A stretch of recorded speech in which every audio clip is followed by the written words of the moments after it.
Welcome to the Smeary Movement Show. And yeah, this is very smeary.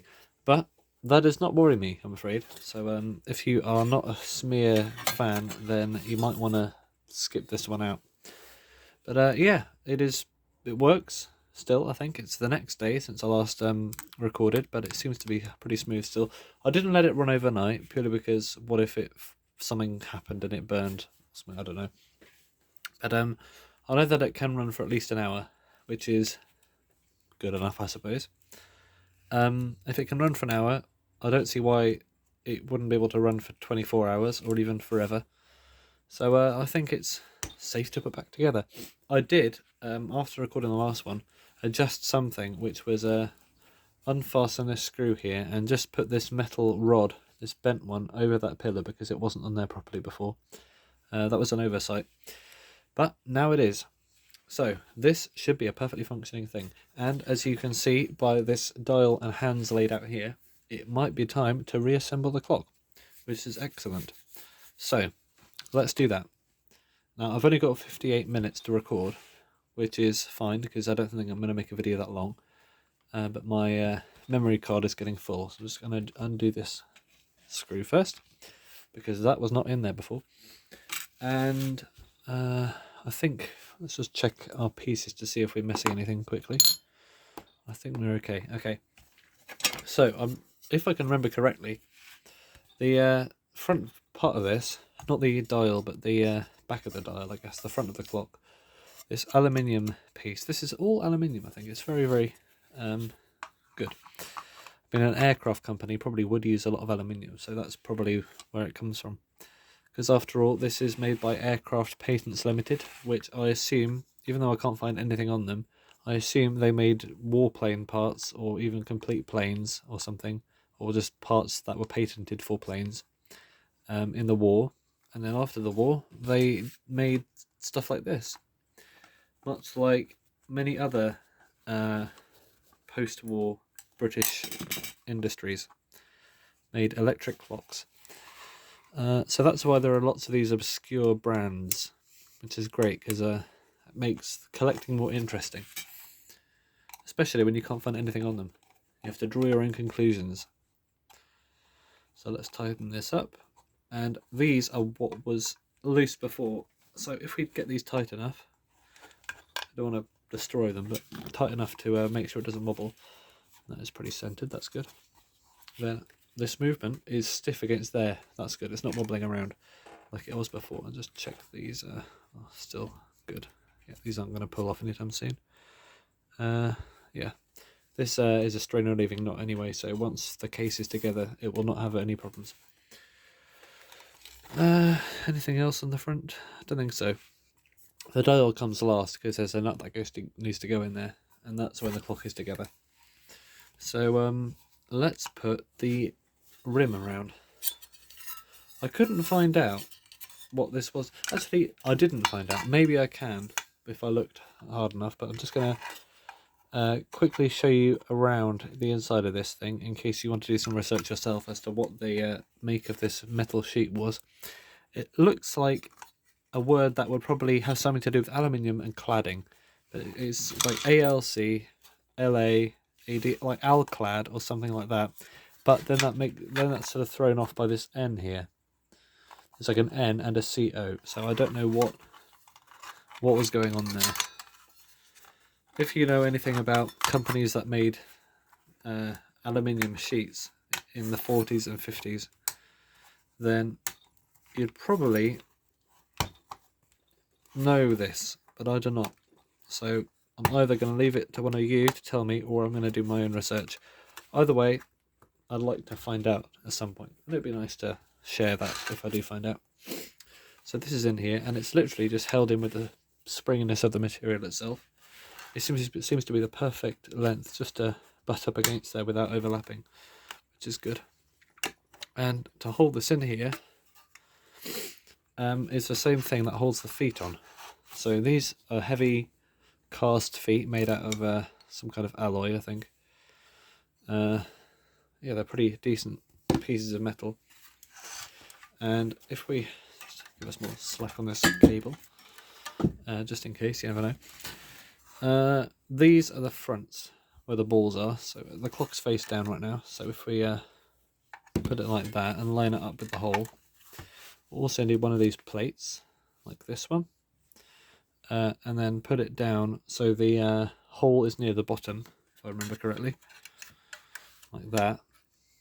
And then get our screw and stick it in there. And I think this is held together by grip more than anything else. There's no mechanical sort of metal interfacing with metal, like a screw or a bolt holding this case together at the bottom. It seems to be just the tightness of this metal. Because if you look at it, it's just sandwiching together like that, and the sandwich overlaps the back, the front, and the middle. So let's do the same with the other one. And yeah, even though this is put together in a peculiar way overall, I mean, I've never seen a electric alarm clock built quite like this, or any clock for that matter. It's still an interesting experience, and it's not it's not bad in any way. It's just unusual, which is what I like. I like unusual things. Right, let's see if we can line this hole isn't lining up properly. There we go. Tighten this up. I'm not going to tighten it up all the way because I think the back needs to slot in there first before we do it all the way. But just enough to make the feet into their resting positions. That should be enough, I think. Maybe that's too much actually. Yeah, that's a bit too tight. We need to get that back in there. This one's okay though. Alright. At the top end, I don't think we need to worry about that yet. Maybe we do. Where's that black tube? There was oh, there it is. This black plastic tube goes there over that little raised hole, and that holds the back and the front together because there's a screw that goes through it. And I think if we just get this under the feet, it'll all come together like that. Oh no, we forgot the alarm disc. My mistake. So this just screws on there. I'm not sure how far. This far maybe, and there's a little nut on there as well, I think. To get the knob on as well, so maybe this far. Little nut, and we've got two threaded things, so that'll make a nice seal when it's done tight. Do I have a socket that fits this? I'd like to think I do. Where it is a different question.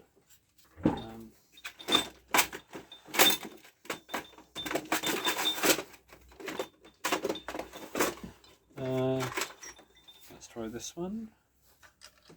No.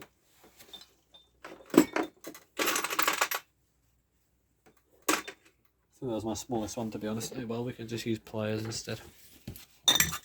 I do like to try and use sockets if I can, but sometimes I just don't have one that fits. So I'm thinking if we tighten this down to a good position and then we hold it and then untighten this, it'll have the same effect. Like that. And then the knob, which, as I mentioned before, the knurling on this is quite unusual. It's sort of off-centre.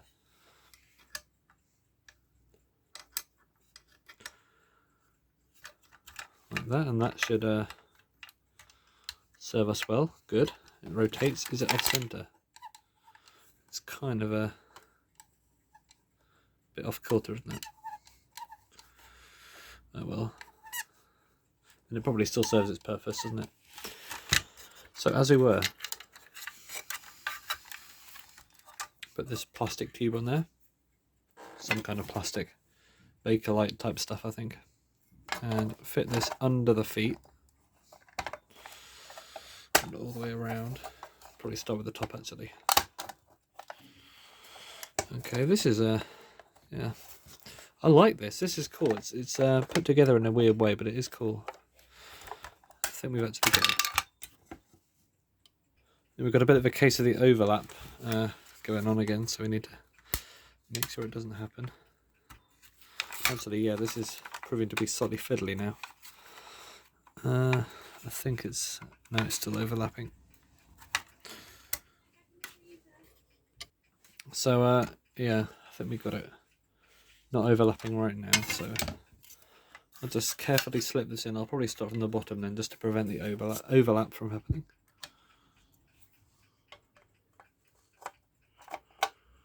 Okay. Now the sides and the top. Oh, I think we're there. Nearly. Oh no, the plastic tube's fallen over. This is not a very enjoyable thing to put back together, this case.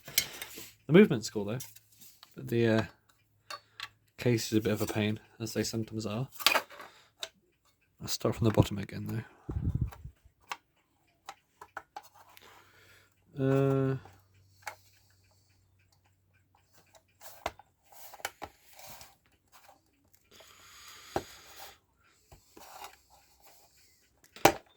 This needs to be totally there before we lift it up. Squeeze it good. Ooh, there we go, clip. And I think we're good. So what I'm going to do is tighten up these feet whilst pinching it together at the same time. Like that.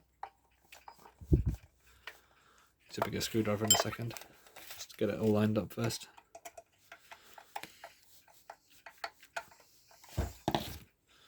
Yeah, sometimes using the wrong size screwdriver can damage the screws. So there we go. I think we got that together pretty solid.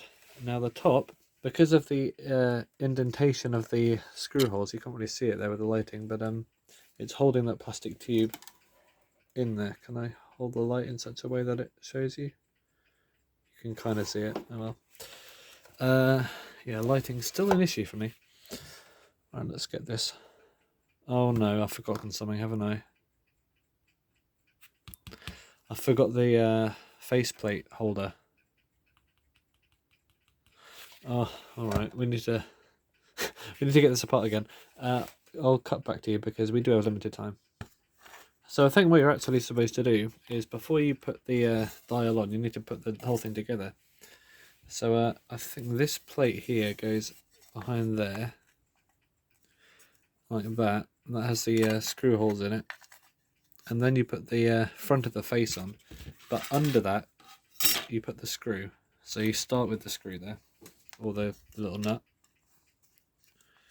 You start with that nut in there, and then you put the dial on, and then you put it together.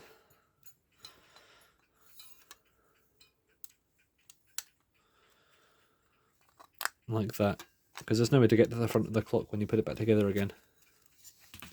So yeah, sorry about that, bit of an oversight, but I learned by doing, and I did.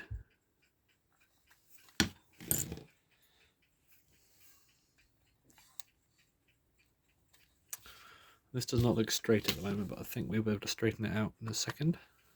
So can we, yeah, move it around till 6 is at the bottom and 12 is at the top. That looks pretty straight to me.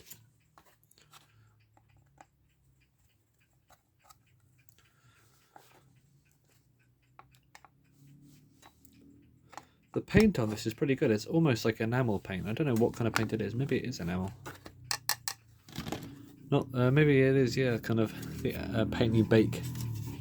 So I think this is what we're supposed to have right now. And that kind of makes sense actually now I think about it. It really makes more sense than what we did. So I'm going to get back to where we were. I just realised something. We can't put the movement in now because I've covered up the holes. How am I supposed to get this thing back together? How on earth am I supposed to do this? I do not get it. It does not make sense to me. Alright.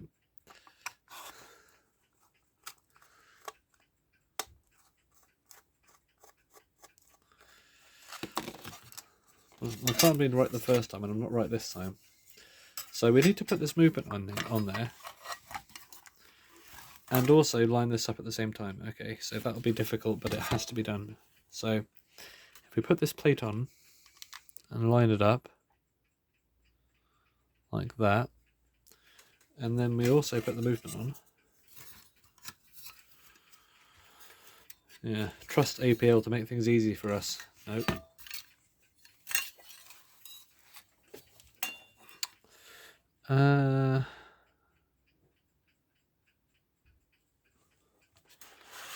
I'm tempted to use some blue tack to hold that on there, but the people in the factory didn't use it, so... okay, well we can do it technically, it'll just be difficult. So, I think by putting these in first, we can sort of clamp it down in some way.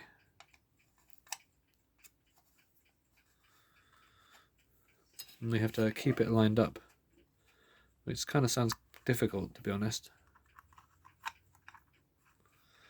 So how are we going to keep this lined up? Do I have a small tool? I've got this nail.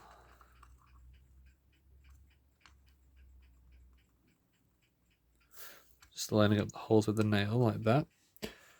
Okay, and then we can tighten it up.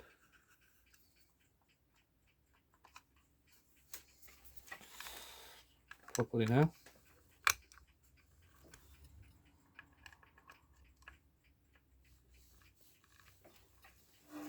That's in there pretty good. And then, just to make sure, considering how difficult this thing is to disassemble again. Alright, and then we put the dial on. How very back and forth. Okay. Have we finally cracked the code? The APL code.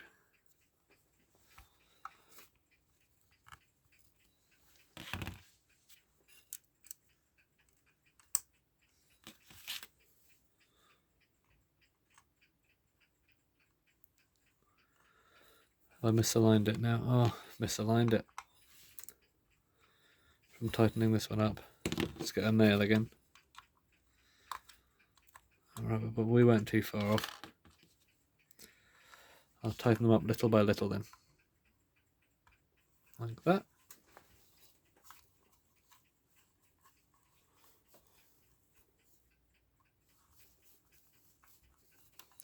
Is that lined up okay?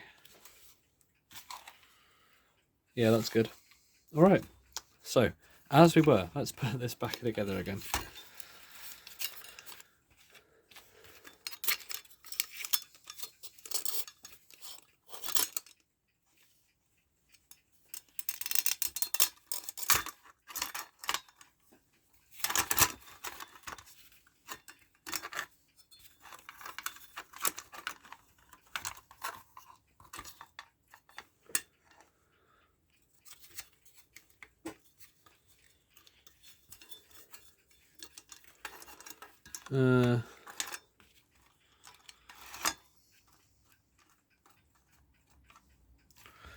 Thought I might make my life a bit easier by leaving these slightly done up, but I don't know if I have or not.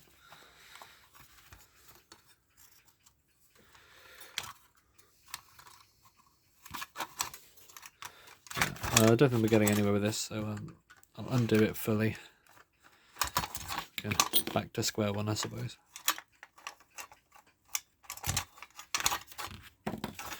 Right, let's put this in.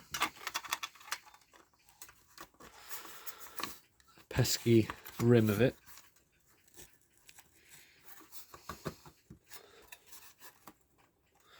I mean, if you're thinking about designing an electric alarm clock and you want to make it really frustrating to put together again, I suggest taking some inspiration.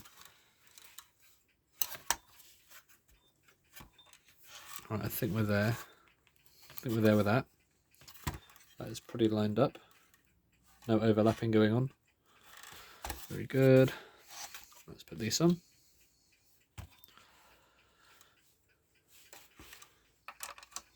One.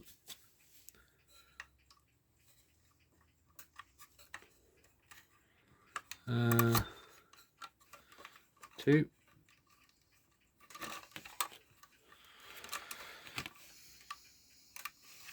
As well do it up enough so it doesn't flop around so much. And now for this one, we're finally getting somewhere. I'll tell you what, this better work after this. If it decides not to run after all this work and frustration and pain and sweat I've put into this thing, then literally, I don't know, probably give it away to someone who can paint it black and turn it into a, I don't know, decoration. Right, plastic tube over the raised little hole, like that, all good. Put the bottom in like that, line up the sides. Okay, push it down, try not to make it overlap, which is not easy, to be honest, because it constantly wants to spring apart. Push the back together, push the bottom down, make sure the tube is set in the right place. And now squeeze it and tighten up the legs, just like we did before.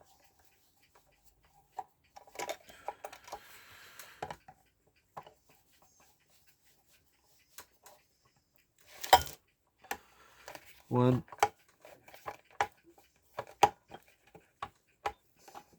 And finally 2. I think we're overlap free. Hope we are. Not easy to tell though. Like that. Okay, we've got those legs on. Now finally for the big screw. It's a good nail that. Put it in there, tighten it up, and we should be good to go because there's a nut in the other end. If we can find it.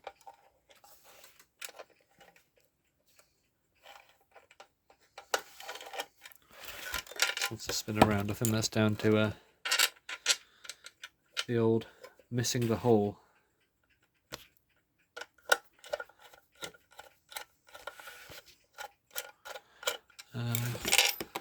Right, what we're not doing. I mean, it should go right in there, shouldn't it? Maybe that's it. I can feel something. Oh, no. What is it not doing right? What's happening here?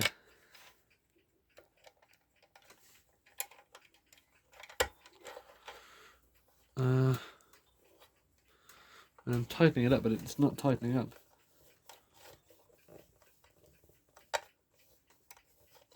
It's like it's not long enough to reach the nut on the other side. Although it should be, shouldn't it? Ah, that's why. I mean, look at this big gap here. It just wasn't pressed together enough. Okay, then. Ah, it's because the tube is not fully in the centre. There we go. All right. The tube was slightly riding on the edge there a little bit. Can we do it now? Yes. Oh. Hang on a minute. Yes. There we go. Finally. Now, before we put the... actually, we need to do this now to test the time to put the hour hand on because of the alarm. It's good to know that we can set the tone control from the outside. Okay, it's plugged in.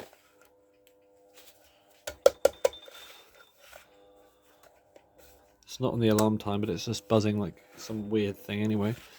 Right, let's start the motor. Alright, the motor's running well. Now let's set the alarm to go on.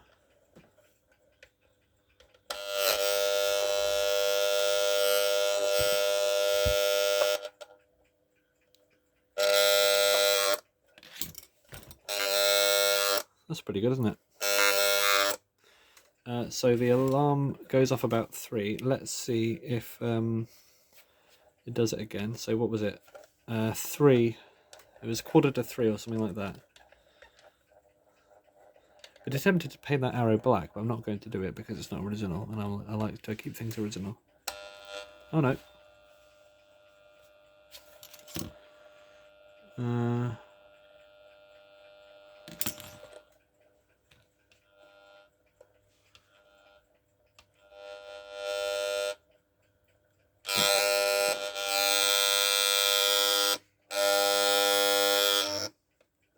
Yeah, it is 2:45. So let's set the time to 2:45, because apparently that's what the time is, according to this.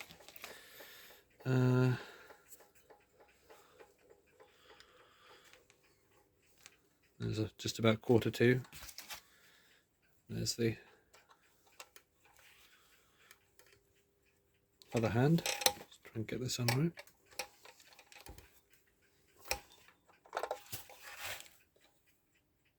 Okay, so if we set the alarm to oh, wrong way,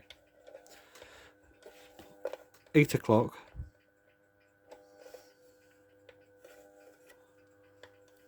like that.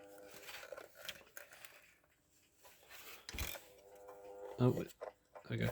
Doesn't like running on its back, which makes sense. Why would a clock want to do that? 8 o'clock. Let's see how right we are. Or wrong. Let's see how wrong we are.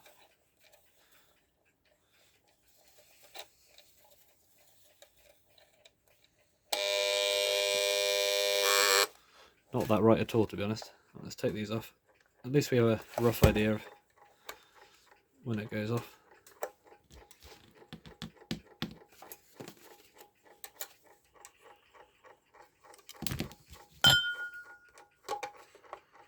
How did I get these hands off before?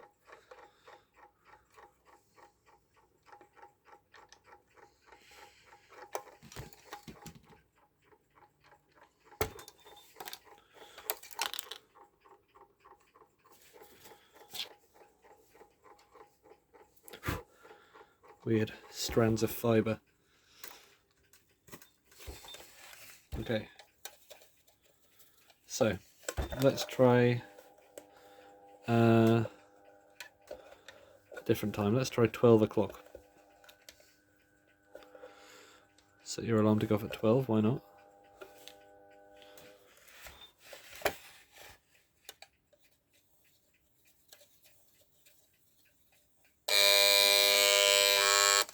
Yeah, we're getting there, aren't we? Right, I think this is... I think we're pretty good now.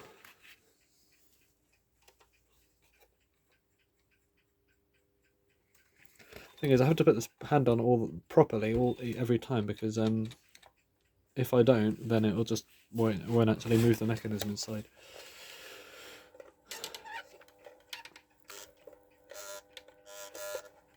So let's try 3. 3 o'clock. If it's within 10 minutes, I'll be fine with that, to be honest.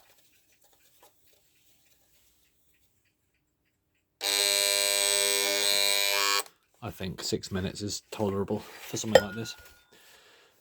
Yeah, I mean, I'm sure it could be possible to get it exactly on the dot, but it's done enough to me already. This, so I'll have it running.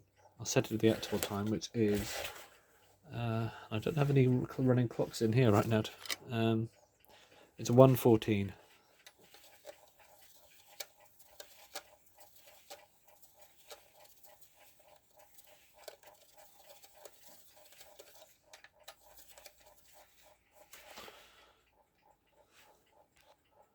$1:15 now. Cool. So I will leave you there, and I will leave you there, and hopefully, yeah, it's still running. Good. Hopefully, we have a functioning clock. Quite loud running. It's like rum rum rum rum rum. It's probably down to the high friction in the rotor. It was literally running against bare fibre edges, but that's the way it was built. I mean, I guess I could put more oil in there, but I don't want to drown the thing. So thanks for watching. And if you have any suggestions with the steps to proceed about this particular clock, or anything in general about my channel, or videos, or clocks, or something like that, then please leave a comment and like the video and share it with everyone who you think will appreciate it, because you know what? That is cool. So thank you.